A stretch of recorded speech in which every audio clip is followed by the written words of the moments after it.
Very good morning students. आज का हमारा जो टॉपिक है वो कैपिटल स्ट्रक्चर थ्योरीज का दूसरा वाला सिद्धांत है, जिसका नाम है शुद्ध परिचालन आय सिद्धांत यानी नेट ऑपरेटिंग इनकम थ्योरी। इसका भी जो प्रतिपादन है वो डेविड डूरन ने ही किया है। डेविड डूरन की जो पहली वाली थ्योरी थी, जिसको हम शुद्धाय सिद्धांत भी कहते हैं, शुद्धाय सिद्धांत में हमने बताया था कि जो कैपिटल स्ट्रक्चर होता है वो कंपनी की वैल्यू ऑफ द फर्म पर इफ़ेक्ट डालता है, जबकि नेक्स्ट वाले सिद्धांत में डेविड डूरन ने अपने शुद्ध परिचालन आय सिद्धांत यानी नेट ऑपरेटिंग सिद्धांत बनाया, और उसमें ये कहते हैं कि संस्था का ये बिल्कुल उससे जो आपकी पिछली वाली थी शुद्ध आय सिद्धांत, उससे बिल्कुल ये अपोजिट है। और इस सिद्धांत में ये कहा जाता है कि कैपिटल स्ट्रक्चर का संस्था के कुल मूल्य पर कोई प्रभाव नहीं पड़ता। देखिए, जहाँ बात करते हैं हम शुद्ध आय सिद्धांत की, तो वहाँ ये कहा जाता है कि संस्था का जो कैपिटल स्ट्रक्चर होता है उसकी effect value of the firm पर पड़ता है, जबकि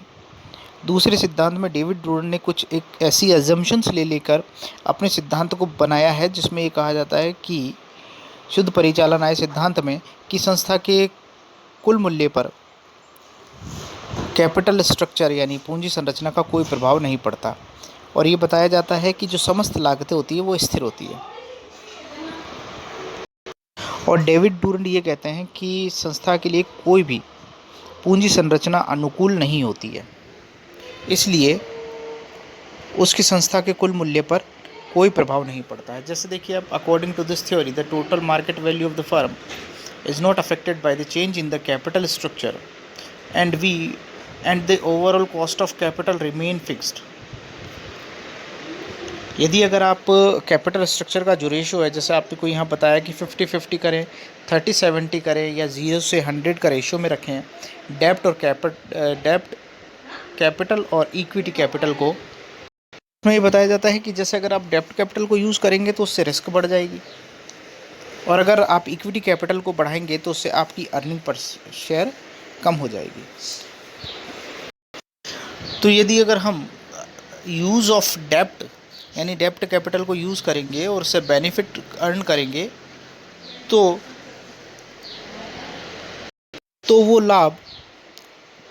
इक्विटी कैपिटल रेट के इंक्रीज़ होने की वजह से अपने आप ऑफसेट हो जाता है।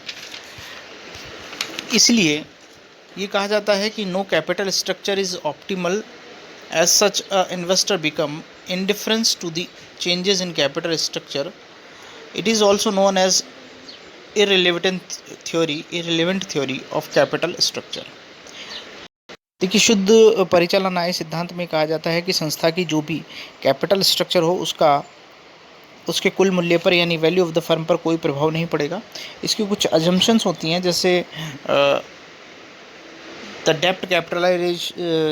रेट इज़ कांस्टेंट यानी ऋण पूंजीकरण की दर स्थिर रहती है, निगम कर अस्तित्व में नहीं होते हैं, ओवरऑल कॉस्ट ऑफ कैपिटल वो भी कांस्टेंट रहती है, और जो पूंजीकरण है वो डेप्ट और इक्विटी में डिवाइड होता है। इसके कंपटीशन के लिए डेविड डूरन ने कुछ फार्मूले दिए हैं। पहला फार्मूला है इसका, value of the firm is equals to